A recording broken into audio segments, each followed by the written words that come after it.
Olá, muito boa noite para você. São 6 horas e 30 minutos. Seja bem-vindo ao JL2 desta quinta-feira, dia 11 de setembro. Veja agora as principais notícias do dia. Uma mulher que estava na garupa de uma moto morre ao ser atingida por um ônibus na Cidade Nova. Uma operação da Procuradoria-Geral de Justiça cumpre mandados de busca e apreensão e investiga suspeitas de fraude na Prefeitura de Anajás, no Marajó. Um bebê é salvo de um engasgo por agentes da Guarda Municipal de Ananindeua. E chega a Belém a corda que será usada no Círio de Nazaré. A partir de agora, aqui no JL2.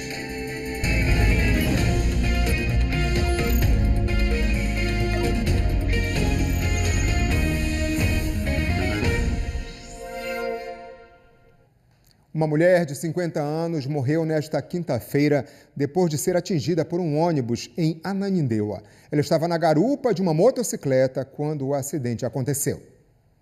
A espera de parentes e amigos em frente à Polícia Científica do Pará foi pela liberação do corpo de Elizabeth Maria do Socorro Medeiros Ribeiro, de 50 anos, vítima do atropelamento. O acidente foi registrado por câmeras de segurança na Avenida Nonato Sanova, em Ananindeua. Duas motos seguem próximas, diminuem a velocidade e são atingidas pelo ônibus. Elizabeth estava na garupa de uma das motos. O motorista do ônibus e o motociclista que tentou fazer a conversão já se apresentaram à polícia. Os dois prestaram depoimento nesta quinta-feira aqui na seccional da Cidade Nova, que vai investigar o caso. De acordo com a Polícia Civil, perícias já foram solicitadas e testemunhas serão ouvidas para ajudar nas investigações. Ele disse que estava num dia normal de trabalho e estava trafegando pela dita avenida, quando uma motocicleta fechou outra motocicleta bruscamente e ele não conseguiu parar e acabou se chocando com um dos veículos, né? Que ele disse ainda que ele ainda virou para a esquerda para tentar evitar a colisão das duas motocicletas. Nós vamos avaliar a conduta de cada um para que a gente possa chegar, juntamente com as provas periciais e as imagens de câmera de segurança, apontar e imputar o autor do fato para que possa responder na justiça pelo crime de homicídio culposo. O piloto da moto onde Elizabeth estava ficou ferido no acidente e foi levado para o Hospital Metropolitano. Ele teve ferimentos leves e recebeu alta. Uma manobra errada, minutos e um preço que nunca vai poder ser pago, né? O custo de uma vida. O Superior Tribunal de Justiça negou um recurso da defesa de Hélio Gueiros Neto e manteve a decisão de julgamento no Tribunal do Júri. Ele é acusado de homicídio contra a esposa Renata Cardim em 2015, na capital. Para Railene, tia da Renata Cardim, a decisão do Superior Tribunal de Justiça pode colocar fim em uma espera de mais de 10 anos. É cansativo. Vocês não imaginam, são 10 anos de espera. É muitos recursos que ele fica entrando, mas chega a hora que finda, né, os recursos. Mas agora vai ser mais rápido por conta da questão do feminicídio e por conta da demora do processo. Então, a prioridade, né, lá no STF caso ele recorra, que eu acredito que ele vai recorrer, mas a nossa expectativa é bem positiva agora, sabe? De acordo com a denúncia apresentada pelo Ministério Público do Pará, no dia 27 de maio de 2015, Renata Cardim teria morrido após ter sido sedada e asfixiada enquanto dormia. No início, o caso foi apontado como morte natural, mas acabou sofrendo uma reviravolta após o laudo de um perito particular contratado pela própria família da vítima apontar que se tratava de um caso de homicídio. A defesa de Hélio Gueiros Neto informou que vai recorrer da decisão do STJ e afirma que os 5 laudos elaborados pelo Centro de Perícias Renato Chaves atestam de forma clara a causa natural da morte de Renata Cardim. Para a família da jovem, a expectativa é de que o caso finalmente tenha um desfecho e que sirva de alerta, já que parentes suspeitavam que ela vivia em um relacionamento abusivo. Eu penso positivo, sabe? Eu acredito que agora sim a justiça vai ser feita, porque antes tarde do que nunca, né? Essa causa, ela não é só da Renata, mas ela é de toda mulher injustiçada. Em Altamira, a polícia identificou e prendeu um dos envolvidos no assassinato de um homem em um bar da cidade. O crime foi na última terça-feira. A operação da Delegacia de Homicídios e da Polícia Militar localizou Cauã Feitosa Rodrigues no bairro Ibiza, distante 7 quilômetros do local do crime. O suspeito foi encaminhado à delegacia. Com ele, a polícia encontrou uma pista, uma arma, colete à prova de bala, munição e a moto usada para fugir da cena do crime. O assassinato de Gustavo Martins Almeida foi registrado por câmeras do bar na noite de terça-feira. Na ação, 2 homens chegaram ao local e atiraram contra a vítima. Mesmo ferido, o jovem de 19 anos, que tinha um histórico criminal, tentou escapar e correu para fora do local. Conseguiu correr cerca de 200 metros, mas os atiradores conseguiram alcançar a vítima, que foi morta na calçada em frente a uma casa. De acordo com a Delegacia de Homicídios, que apura a motivação do crime, a principal linha de investigação é a disputa entre 2 organizações criminosas que tentam controlar territórios para o tráfico de drogas em Altamira. É a assustadora expansão das facções criminosas no Pará, né? A moto usada na fuga dos suspeitos do crime também foi localizada na quarta-feira. A Polícia Federal prendeu em uma cidade satélite de Brasília o paraense condenado por planejar um atentado à bomba no Aeroporto Internacional da capital federal, na véspera do Natal de 2022. George Washington de Oliveira Souza já tinha sido preso e condenado a 9 anos pelo crime e cumpria a pena de reclusão em regime semiaberto. Ele estava foragido da Justiça desde julho deste ano, quando o ministro do Supremo Tribunal Federal, Alexandre de Moraes, expediu um mandado de prisão que determinava a volta ao regime fechado, mas ele não foi localizado. Na ação, a Polícia Federal, George Washington foi preso no momento que passeava de bicicleta. Ele foi apresentado na delegacia para as formalidades legais e encaminhado ao sistema prisional do Distrito Federal. Nós não conseguimos contato com a defesa de George Washington. A fumaça provocada por uma queimada urbana encobriu parte de um bairro em Marabá. A suspeita é de que o incêndio tenha sido criminoso. Do alto era possível ter a dimensão do incêndio que atingiu esta área de mata, conhecida como Varjão, localizada na lateral da ponte sobre o rio Itacaiunas. O incêndio iniciou no final da tarde de ontem. Parte do bairro Amapá, no núcleo Cidade Nova, ficou encoberto por uma nuvem de fumaça. Por conta do incêndio, a dona Deusina precisou fechar o comércio em que trabalha. Um dia de prejuízos para a comerciante. Aquelas pozinhas de queimada que tá caindo aqui e eu tenho um problema de pneumonia. Aí eu tive que sair, eu fechei e fui lá para Bela Vista, para casa da minha filha.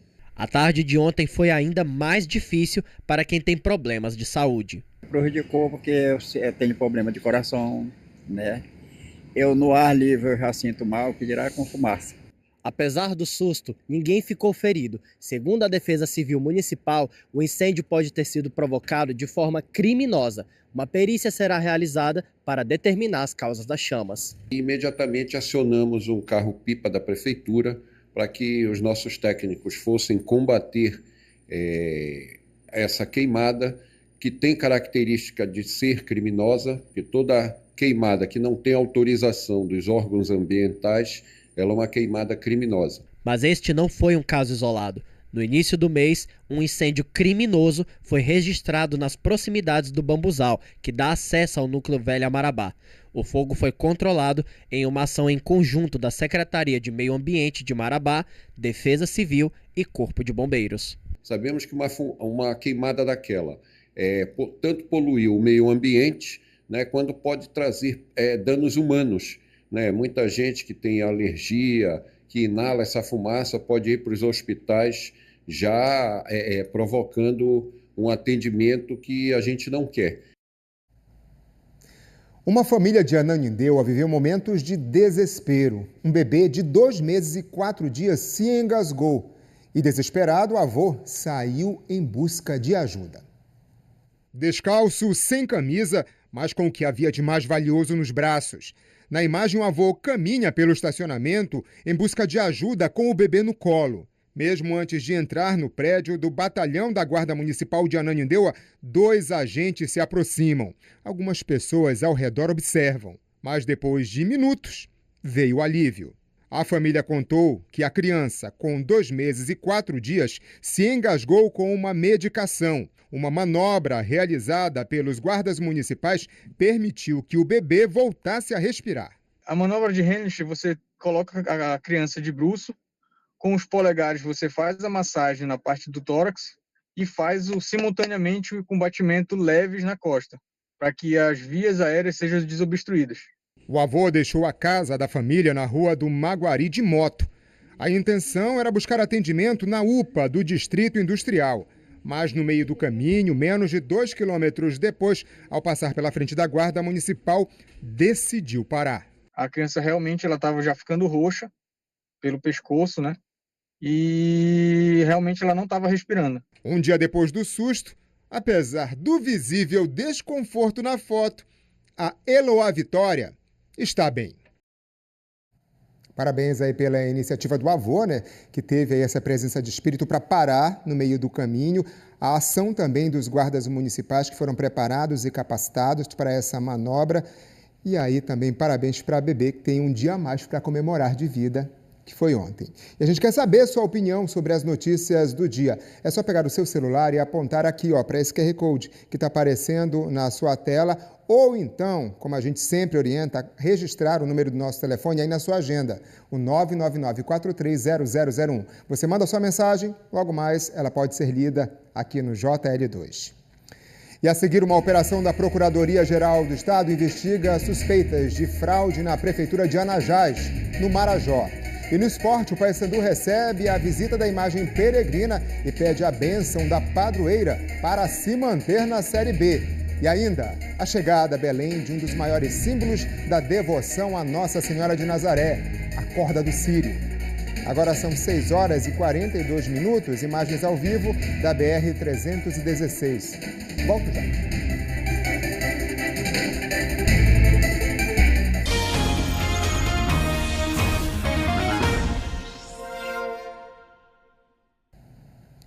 Uma operação da Procuradoria-Geral de Justiça apura fraudes em licitações na Prefeitura de Anajás. Hoje foram cumpridos mandados de busca e apreensão no município e na capital. A Poliane Guimarães está aqui, traz mais detalhes para a gente sobre essa operação. Boa noite, Poli. Olá, boa noite, João, e a você que nos acompanha. Essa operação de hoje foi deflagrada pelo Grupo de Atuação de Inteligência e Segurança Institucional do Ministério Público do Estado do Pará.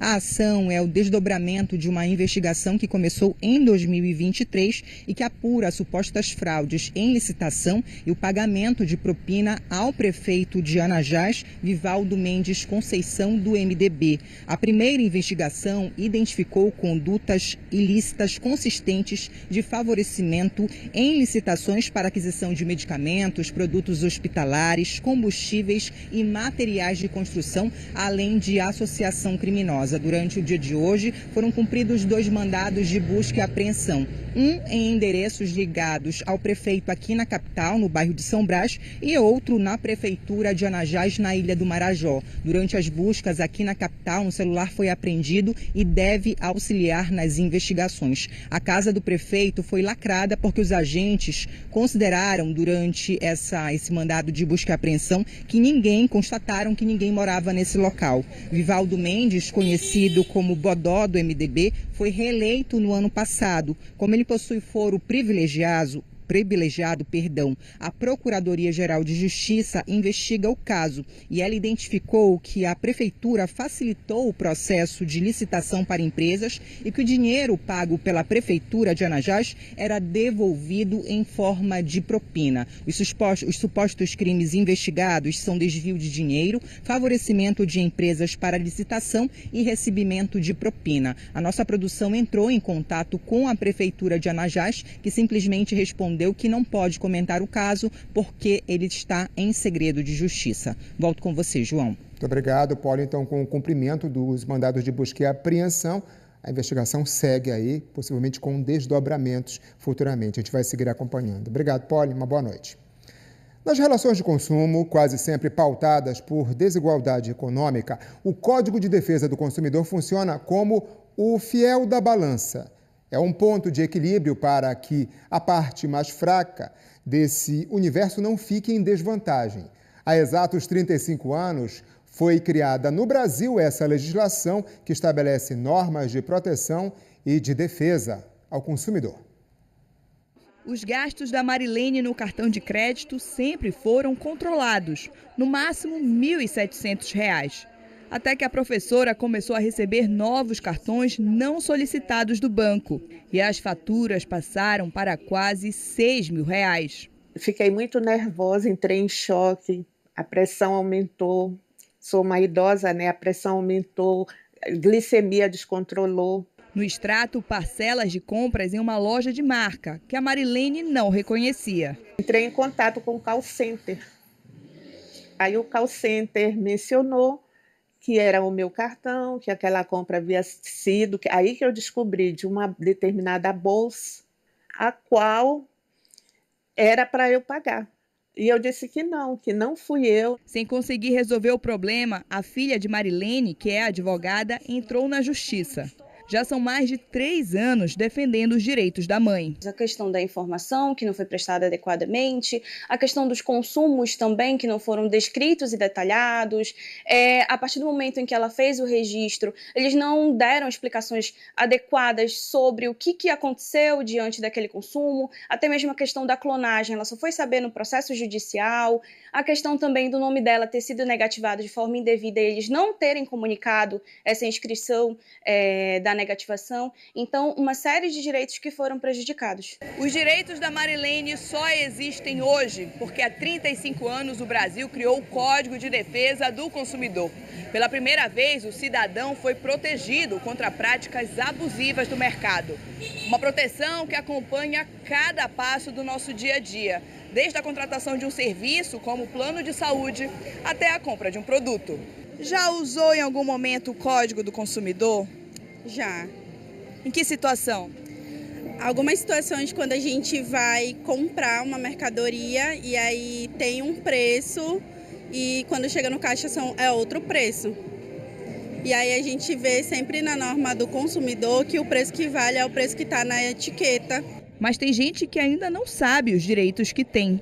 Comprei televisão, que logo depois de comprada queimou, né? E a gente não foi buscar os nossos direitos, né, para isso. A gente acabou pagando e ficamos no prejuízo. Certo. Porque você não sabia? Isso. Presente em muitos caixas de lojas, o código ajuda a esclarecer dúvidas e resolver embates. O código dá uma ajuda muito grande para os clientes, né?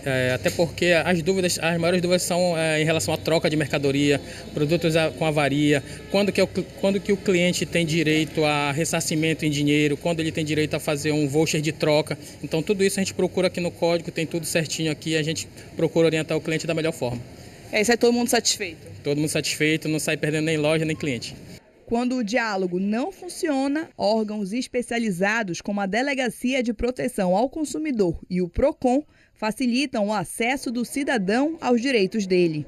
De 1990 para cá, o código também vem se atualizando com as mudanças nas relações de consumo. O consumo digital vem ganhando espaço e o código ele vem acompanhando esses movimentos no sentido de reconhecer, por exemplo, os impactos da inteligência artificial na nossa vida. O Código de Defesa do Consumidor tornou a nossa legislação uma das mais avançadas do mundo. Nós precisamos ter muito orgulho dessa legislação porque ela, diferentemente da grande maioria dos outros países, ela consegue garantir um maior equilíbrio nesse espaço de desigualdade econômica entre consumidores e fornecedores.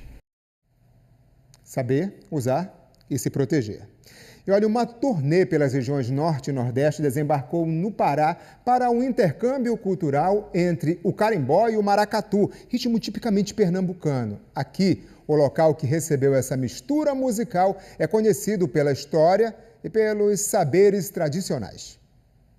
No Pará, o Quilombo do Abacatal, em Ananindeua, foi o local escolhido para receber a caravana do Maracatu Estrela de Ouro de Aliança. A turnê faz parte do projeto Caminhos do Brasil Rural, que promove conexão entre culturas populares e valorização de saberes tradicionais por meio de oficinas, apresentações e diálogos com mestres da cultura popular. Viemos aqui para Belém do Pará fazer um encontro nessa comunidade do Abacatal e fazer um encontro com o carimbó. Para o mestre José Luiz, uma oportunidade de interagir com novas culturas e lutar pela preservação dos territórios. A resistência de maracatu com carimbó é uma resistência muito forte, né? Tanto na região dele como maracatu rural em Pernambuco. Então, quando a gente parte de Pernambuco para passar por Fortaleza, Ceará, e vem para Maranhão fazer um maracatu com boi e chega aqui no colombo desse para misturar maracatu com carimbó, é uma coisa muito forte, né? Fundado em 1966, o Maracatu Estrela de Ouro de Aliança é um dos mais importantes maracatus de Pernambuco. Aqui no Quilombo do Abacatal, o objetivo é promover um intercâmbio com troca de vivências e saberes e proteção da cultura dos quilombos.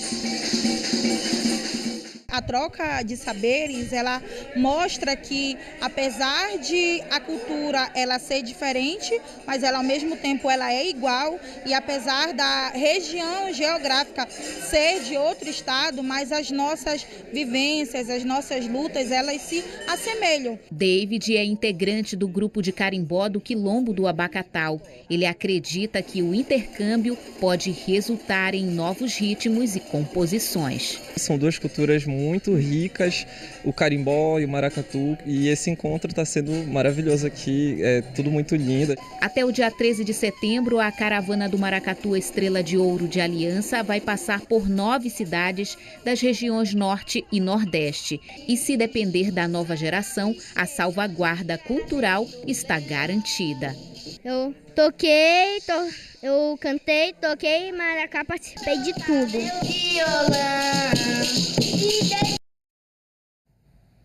Bem, agora o esporte. O Remo apresentou hoje o meia grego Panagiotis Tasticidis. A contratação dele foi anunciada semana passada pelo clube. O jogador já está regularizado e pode estrear sábado contra o Vila Nova no estádio Oba.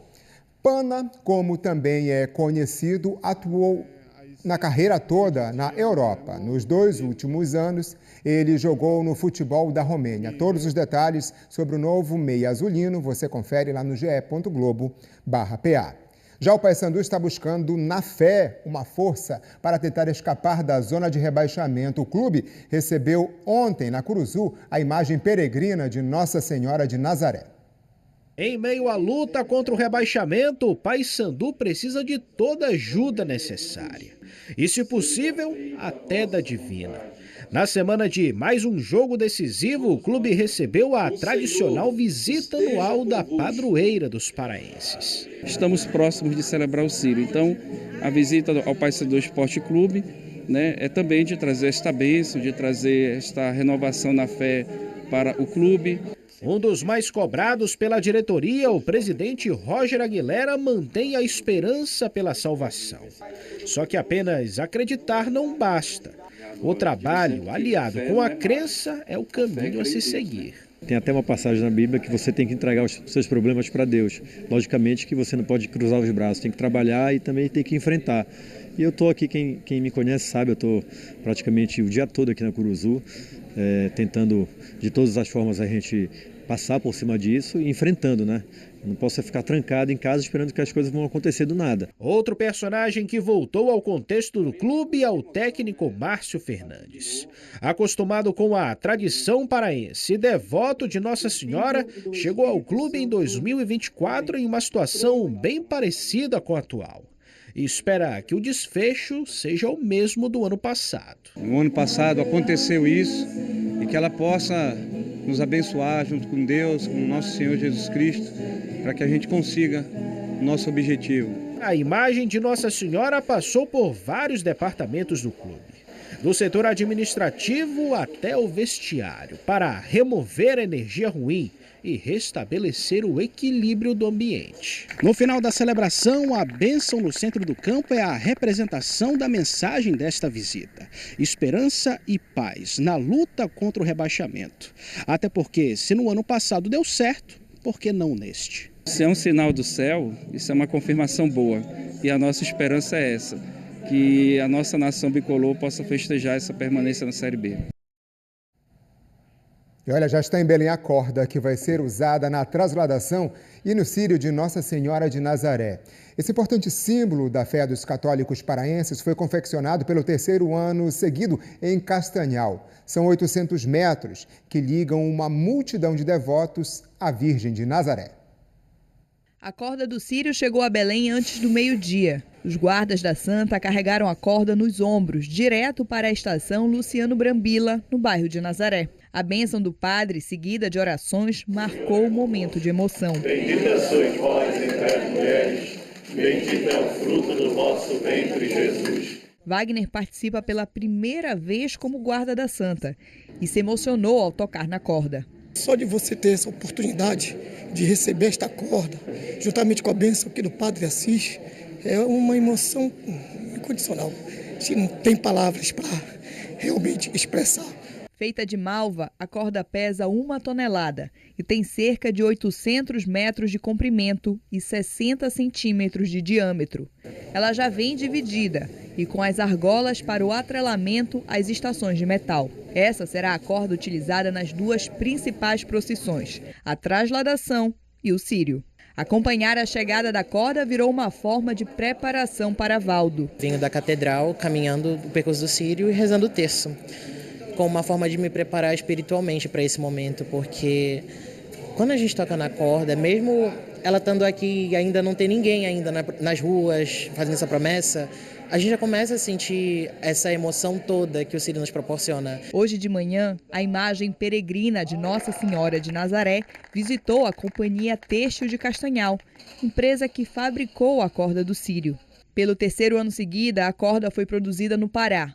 Antes, por mais de 200 anos, ela era feita em outros estados. O bispo da Diocese de Castanhal falou do significado do objeto para a fé católica. A corda se tornou grande sinal de fé, mas também de esperança. Jesus é a nossa esperança, Jesus é a nossa âncora, mas não tem âncora sem corda. E esta corda é Nossa Senhora, que está perto de nós, que faz a ponte com Jesus, que nunca se esquece de nós e nos momentos de dificuldade e de tempestade ela nos socorre. Do município, a corda percorreu mais de 60 quilômetros até Belém, uma viagem de 2 horas e meia. A corda vai ficar nesse espaço até o dia 27 de setembro, quando passará por uma vistoria. Depois será transferida para a Estação das Docas, onde o público poderá conferir um dos principais símbolos da festividade, assim, bem de perto. Ver as condições, se vê algo que tem que ser reforçado, se os nós junto às argolas estão perfeitos, e fazemos as divisões das 2 grandes procissões, né? A corda que vai participar da transladação e outra parte da corda que vai participar do círio. Para os devotos, a chegada da corda inicia a contagem regressiva para o círio de Nazaré. É uma emoção muito grande sentir a presença de Nossa Senhora de Nazaré com a gente. No lugar do sisal, agora a malva, né? Fibra amazônica para a fé da Amazônia. Paulo aqui com um comentário com a gente. Boa noite. Muito triste o que aconteceu com essa mulher atropelada pelo ônibus. Deus conforte o coração da família. Esse grave acidente que aconteceu hoje ali em Ananindeua. Toda a nossa solidariedade à família nesse momento de dor, nessa despedida, né? Essa morte tão violenta. Temos aqui outra participação do Marquinhos Silva. Boa noite. Que bom que essa criança foi socorrida e que ela está bem, Marquinho. Que bom, né? Que ali no meio do caminho havia o comando da Guarda Municipal de Ananindeua e também agentes preparados. Isso é fundamental e a criança realmente, a Eloá, está muito bem hoje em casa. Aqui, ó, a participação da Patrícia Ferreira. Boa noite. Parabéns para esse avô que teve essa atitude rápida e também os guardas que socorreram a criança. Pois é, né, Patrícia? E ele ia para a UPA do distrito, no meio do caminho percebeu que deveria parar para dar o socorro devido ali à neta. O Jota Ligador de hoje fica por aqui. Lembrando que amanhã a gente volta para o nosso horário normal, por volta de 7 horas da noite. Até lá.